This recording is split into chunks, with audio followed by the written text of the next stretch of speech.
Hello, everybody. It is Dee and Renee, and this is a pre-recorded broadcast during the month of July. I am out of the country, and Dee is busy doing things with her kids, and so we pre-recorded this.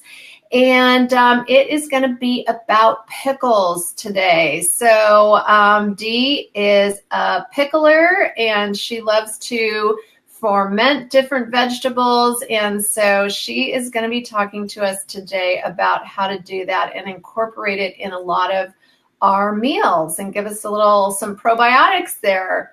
Hi, Dee. How are you today? Hi, Renee. I'm fabulous. Thank you. And yourself? Good, good. So let's talk about, okay, so obviously pickles are cucumbers. Yeah. And cucumbers is one of our vegetables that is unlimited raw, but what happens when it's in the pickled state? So actually, the beautiful thing about pickles are, and this is maybe up for a little bit of debation, but pickles are really just then a fermented vegetable. And when we're on phase one, the only thing that happens is then there's little extra sodium on board. However, fermented foods are known to be so beneficial for healthy gut flora. So often you hear about leaky gut, not having healthy bacteria, and fermented foods can be such an excellent aid in that department.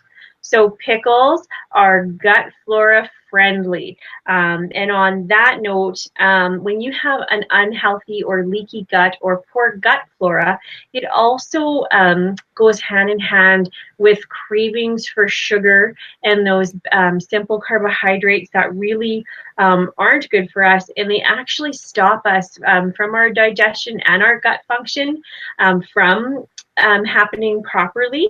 And so when that happens, your body actually suffers lower immunity, fatigue, and it goes hand in hand with metabolic syndrome. So while you're on protocol and learning how to eat healthy vegetables, I put pickles right up in the number one category. We're going to touch on a few other things. The sodium is actually really great for electrolytes. So not just healthy gut flora, but there's a host of benefits. They actually stop sugar cravings. The fiber that's in them are also part of the healing of metabolic syndrome. So there are just so many pluses for fermented veggies. And the most common one that is out there is pickles. And there is such a host of variety of pickles as well that, you know, most everybody is familiar with a dill pickle or a garlic dill, but there are so many ways that you can pickle sugar-free. And so if you enjoy pickles, after this broadcast, I would definitely encourage you to do some Googling or ask your mom or your grandma or an aunt or anybody that you know that did some canning. Get some favorite home-based recipes for their pickles, and you'll be greatly surprised. So as a coach, when if I have a dieter that needed to reach for pickles to stop them from eating something else, I'm actually going to treat that pickle just like I would a cucumber. I'm going to treat it like an unlimited veggie. Okay, wow. All right, I didn't know that. That clarifies that. And go ahead. If you have a sodium concern, that would be the only concern hand in hand with the pickle. So fermenting the pickle does not make any changes to its nutritional value. So we need to understand that it didn't increase it. We're not increasing the sugar. The canning process is a very interesting process, because when you are sealing your pickles, you don't even need to can them. I do a water bath canning for 10 minutes to ensure that they seal, and that's just for shelf life. But we're really not cooking that cucumber. So those little baby cucumbers. So Yeah, so now if your coach, now I am a coach, but if your coach says no, I won't give you free pickles, well then you listen to your coach. But maybe after watching this, your coach will do, a little bit more homework into pickles and into the process of them, if that makes sense. That's right.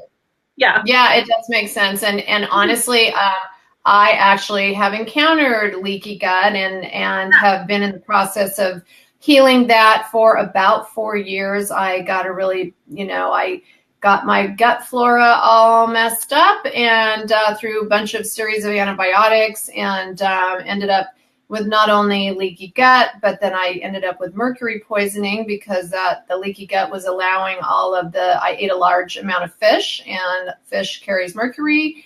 And so, yes, I got very sick and still suffer from a lot of the symptoms that you talked about, just super low energy and immune system issues. So, things to think about if you are experiencing any of that. Definitely talk to a naturopath or a functional medicine doctor. They can help you to heal your leaky gut. And, a lot of, as we know, a lot of people that come to us have experienced a lot of different things that they didn't really know they were sick because they just had gotten so used to being exhausted and tired and what have you. Right. All right, so let's pull this bottle up here of these pickles that Dee made and tell us just the process and how simple it really is. So it's such a simple process. I think that the biggest part of the whole process is just gathering your equipment prior to canning. And so you need a canner. And a canner looks like a great big pot. I was trying to explain, I was talking to my mom, because of course I learned all my canning skills from my mom. And it has a canner. Is just a great big pot. Usually they're black with the white speckles, and they have a canning basket inside. And so that's a handle so that when you put your jars to immerse them in the hot water bath, you can easily lift it out. So if I'm not clear on any of my information, you can Google this. You don't need other fancy equipment, but it's available to you. So there are jar lifters and all sorts of things. The jar you see there is a good old standard quart jar. Some call them mason jars. I know in the US of A, they are plentiful. Definitely from now until fall, you're going to find them in any home supply store. You have to forgive me because I forget what I see them at Walmart. You can get them at Target. Anywhere. You can get them online. You can just have them shipped directly to your house. They're very inexpensive. Very inexpensive. And the screw lid and then the seal underneath. The seal underneath you don't use twice, but they sell the screw top you do. You can wash and reuse as many times. And the lid that you seal with, they simply sell them in a box and they're quite economical. Garage sales, flea markets, a lot of, people are always getting rid of their canning supplies. And because you can sterilize jars, don't be scared of buying older jars, and then you can simply buy the components of the top. Brand new and, like I said, economical. So in that section though where you're buying them, they will have labels, they will have pickling spices, they will have pickling salt. You do not need fancy salt, but you can buy pickling salt or just good old coarse salt, Sifto coarse salt. I'm not sure again what your brands are there, but in Canada, Sifto is ours. Dill, you would be able to purchase wherever you purchase your baby dills. So if you're growing your own baby dills, grow some dill weed to go with it. And garlic, fresh garlic. That is my favorite base ingredients. Pickling spice is optional. I don't actually like pickling spice in my dill pickles, but a lot of people do. So this is where you can become really creative in what is in your jar. Some people like to add little bits of colored pepper just for that extra texture. I love garlic. So when a recipe calls for 4 to 5 cloves of garlic, I'm probably going to stick 6 or 7. And so the base process of canning dills is you're going to take your clean, sterilized jar. you're going to put desired amount of garlic cloves in the bottom, and then you're going to put a full stalk of dill weed, and you use every part of that stalk. The stalk actually has the richest part of the dill in it, so not just the floury end. So don't throw away that stalk. You break it up and you smoosh it down in your jar, and that's what's going to give you your flavor. And then you tightly pack your jar with your baby dill pickles. Now, that is quite an art. It requires some practice. It can be a little bit tricky. The looser you're packing, the more brine you're going to need. So I like to pack really tight and use less brine. And then you simply heat your vinegar, water, and salt, which is going to be your brine. You pour them over your stuffed jars. You place your seals and your screw lids on. You can give them a water bath for 10 minutes in your canner, remove them, put them on your counter. As they cool, they will seal, and as they seal, they make a popping sound. So the little top is going to be domed up, and as it seals, then it pops and it seals down. If you have a jar or two that don't seal, don't fret. Just put them in your fridge, and they're still going to be edible. So once your jars are cooled and they're sealed, you simply want to store them in a cool, dark place if you have one for about 6 weeks, and then they are ready to eat. And the beautiful thing about a pickle like this is that they have a shelf life for about 2 years. So you can make, they never last that long in my house. My husband and daughter eat them faster than I can actually pickle them. But my homemade pickles, they are our favorite pickles. So that's a base dill, garlic dill pickle process, and I probably missed a few steps in there. But the great thing about canning is that there is tons of information on canning. And once you can can a pickle, you can pickle a bean, and you can pickle asparagus, and you can pickle carrots for the rest of your family. So pickling is canning your own tomatoes. So, we're just kind of touching just on the tip of canning with pickles. But pickles are kind of that forgotten veggie that they honestly have so many health benefits. And again, like sugar cravings, eat a pickle. That's gonna be my number one tip for an actual craving. So yeah. Oh, I love that. I love that because you know what? I never even think to eat pickles. But I love them when I do have them on something. So so it takes 6 weeks. So you got to kind of be in advance. Is that right?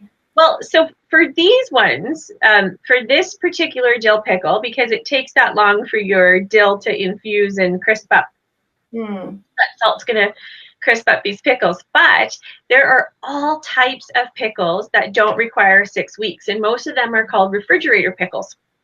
So you just make them, and they're just stored in the fridge, and they're edible right away. So I mean, honestly, Renee, we should do a whole canning show. That would be fun. And talk about the different methods of canning, because I would love, Protocol uses to make their own sugar-free rhubarb jam and all sorts of things that are just great, great for phase 1, but something that your whole family can enjoy and that you're going to enjoy in phase 4. Yeah. You know what? My grandma canned everything. She had a huge backyard, and she grew her garden every year.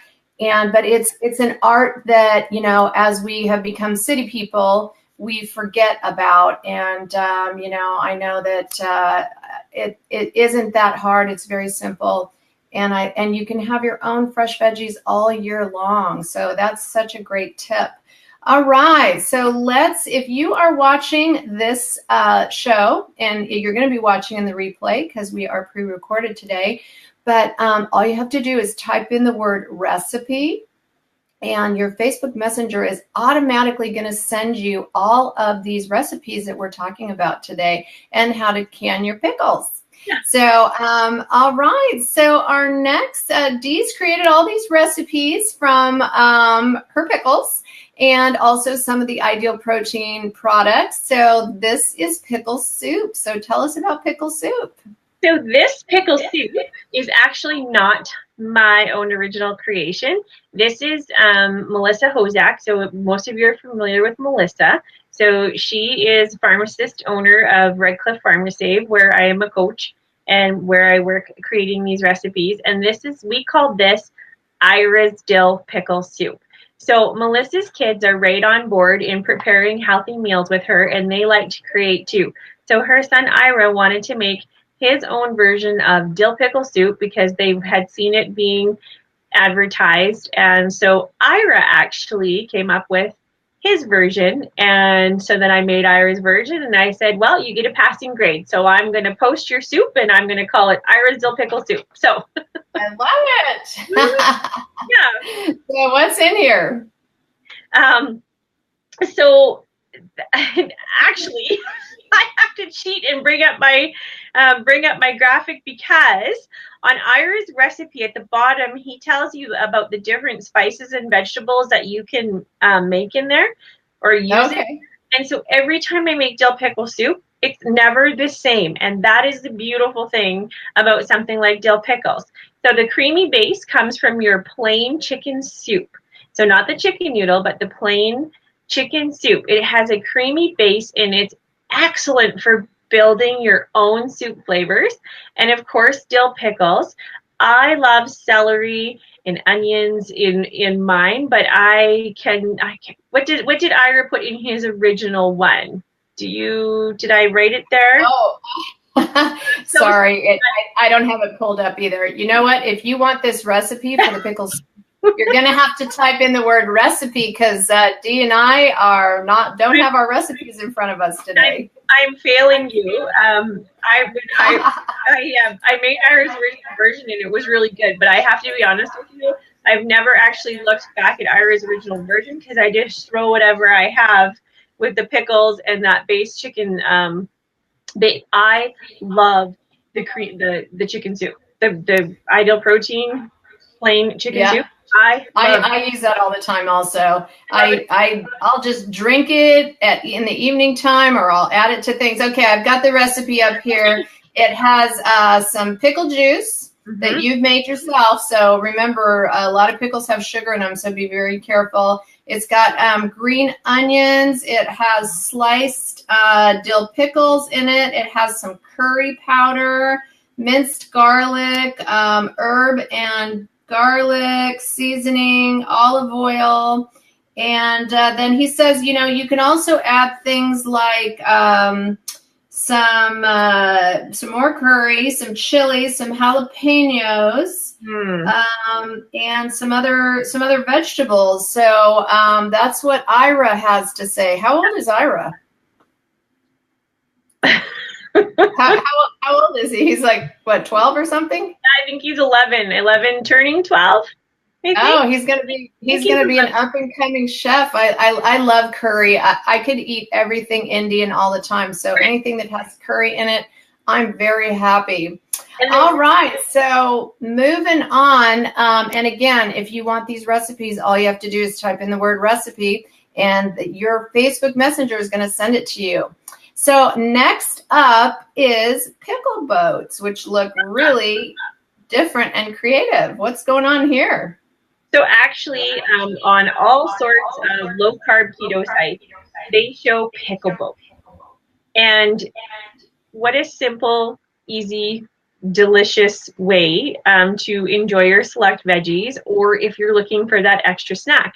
And the really neat part about Pickle Boats is you're going to use the guts of the pickles in your recipe. So whether you're making a tuna salad, a chicken salad, an egg salad, I use some leftover steak.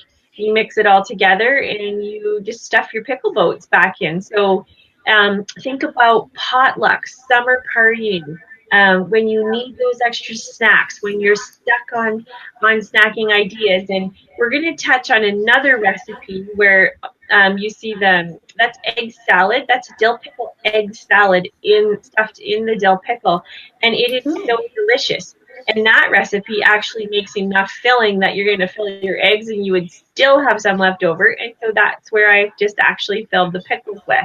So your imagination is your limit again. Do you want shrimp? You want shrimp stuffed pickles, crab stuffed pickles, tuna, chicken salad, leftover chopped up roast beef, and a little goes a long way because the pickles that you're going to scoop out there, that is, the meat and potatoes of your filling, to so to speak, and then you add whatever flavor you want with. So for example, with the roast beef, it was a tiny little squirt of ranch, sugar-free ranch dressing from Walden Farms, salt and pepper, a little sprinkle of garlic, the steak, the pickles. Is delicious. Like, I actually had to stop myself from eating them because my protein allotment for the day was done, and it's so tasty, so tasty. And you can make it so pretty as well. So again, back to that potluck, back to that summer snacking. You're going, a lot of times I know we get feedback that, I am scared to eat at other people's houses, and they tell me that I don't need to bring anything. And I know, Renee, that you recently said, "Who, don't ask, just take." Yeah. Absolutely. Don't be scared to take things that you know that you can eat. And if nobody else wants to eat it, who cares? Then you can. Yeah. I mean, we just did if you go back on the Reformation page, there's a great coaching video with Lisa Shaker Knopp over in Tampa, Florida. And she, talks about how she said, I always show up with a big veggie platter. And, even whether the host wanted anything or not, I show up with that. And let me tell you something, everybody's relieved because they've got something healthy to eat. Because I'm not the only person that's trying to eat healthy. There's a bunch of people in the room. They're just not talking about it. Yeah. So, okay, this is awesome. I love the pickle boat idea, and it's very creative, and it's a great thing that you can bring as an appetizer. And here's another great, appetizers. I love these deviled eggs. I'm a huge deviled egg fan. I am too. And there's really not a wrong way to fill a deviled egg. And this one is so simple. And again, your chopped dill pickles are they're the bones with your egg yolk, and there's celery, and there's fine diced onion in there.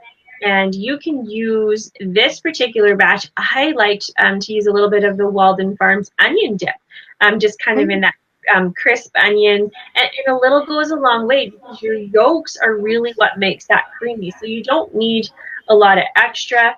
Dijon mustard, of course, is another fan favorite of mine in any type of deviled egg, so it's in here as well. There is fresh chopped dill in there. It is a game changer. The pickles itself, and you can really control. So if you need lots of filling, so on protocol, 6 whole eggs, so 4 whole and 2 whites.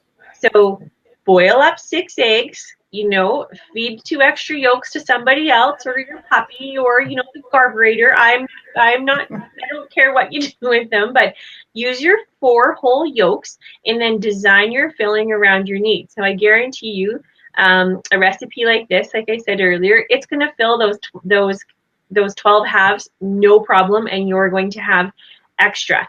And the great thing about the filling in these recipes, celery is free. Your green onion is free. Your pickles, I'm going to give you those too. And then you can garnish them with extra dill and the actual dill pickles. They're beautiful on a tray. They're very sturdy, so they're not runny. They're not runny, not mushy. The fresh vegetables keep them nice and firm, and they are delicious. Like they're so delicious. And so like you said, if you like a deviled egg and you like pickles, you're going to love this version of a deviled egg. Again, back into that summer theme, right? Potlucks, get-togethers, parties, barbecues. Yeah. So if you walked by a plate and you snuck an extra egg off that plate, better that than the chips that are sitting there, or the whatever kind of junk may be tempting your way. So that's right. And again, there's lots of coaching videos out there on socializing and summer tips. So definitely take a look at that. All right, this looks amazing. What is this, Dee? That is cheesy pickle pasta salad, and I had it for lunch today. Oh. And if you have seen my cheesy pickle pasta graphic floating around and you have not made it, I want you to make it. And I also want, if you are a naysayer on the ideal protein mac and cheese and you turn up your nose or you keep putting in that little pukey emoji when they talk about the ideal protein mac and cheese, I really want you to make this salad, because that mac and cheese make this salad, of course, with the pickles. So I don't know anybody who has not seen the Spend with Pennies graphic. If you are on Facebook, you have seen the Spend with Pennies dill pickle salad. And a couple years ago, I had seen that graphic, and I'm like, dang, that looks really good. Dang, I am a sucker for, pasta salads. Oh, wait, I can make that. And so I did. And again, tons of celery, tons of chopped dill pickle. You use the prepared noodles. You use your cheese sauce. Little bit of water, little bit of amazing mayo, garlic, dill. Combine it all up. Set it in the fridge. Serve it as a cold pasta salad. It's delicious. It is delicious. And I ate mine over a bed of arugula today. So not only did I get a unrestricted IP packet in, but I've got 2 full cups of veggies and some extra unlimited veggies in there as well. I definitely have a theme going here today, but that is a salad that you could take to an outing, to a dinner, and it makes such a generous portion that you could split it in half easily, enjoy half now, enjoy half later. A great Absolutely. Mm-hmm. And just in incorporating your ideal protein with all of your veggies gives you that big hearty meal. I know, I was talking to one of my clients and she was just like, I just like to eat big portions. And of course, we're learning some portion control here because we have to start learning that during phase 1. I mean, being an overeater hasn't been working for us. So, but bulking up your meals with all of your unlimited vegetables, putting that layer of salad underneath this salad, and really making a hearty lunch or dinner is, where it's at. It's going to be fulfilling not only for your tummy, but for your mental state. Yeah, and another great place to use these kind of recipes in is when you're transferring into phase 2 and you're looking to increase those protein goals for the day. It's easy and delicious, and it is a cold salad, and it will stay nice and firm in your fridge for a few days. So, and you can make a bunch of it ahead of time if you wanted to make 2 or 3 different mac and cheese packets and then split it up. So yeah, that's a great idea. Yeah. All right, Dee. Well, these have been amazing. And if you're watching this in the replay, this is a rebroadcast, and make sure you just type in the word recipe. And we are going to be back live when we get back in August. But through the month of July, except for 4th of July weekend, we will be broadcasting with our rebroadcasts every week. And please let us know where you're from. Give us your questions. Dee will be online. She'll be answering all of your questions, and I'll be checking in from wherever I'm at in the world. So I look forward to talking to you soon, and thank you for watching. Dee, thank you for being here today. Thank you, Renee. Always fun. Any last words for people here as we go off the air? Yeah. So one more fun fact about pickle juice. Have you ever heard people saying that they crave pickle juice, or they needed a shot of pickle juice? Athletes will contest that to you that pickle juice can help stave off painful muscle cramps. And so it is the combination of the vinegar, salt, and magnesium, and it helps to relax your muscles and dull the pain. And they say that it even can work when you have menstrual cramps to help dull that. So whether you are experiencing some hormonal upheaval, or you have some good old muscle pain from some, and whether you're an athlete or you've just done too much gardening, have a shot of pickle juice and see how. And bottom line, having a sugar craving, can't beat it. have an ounce pickle juice. Go swig some pickle juice and get that savory sensation in your mouth again over the sugar. Yeah. All right. Good words of wisdom. Okay, everybody. We will see you next Wednesday. Talk to you soon. Bye, Dee. Bye, Renee.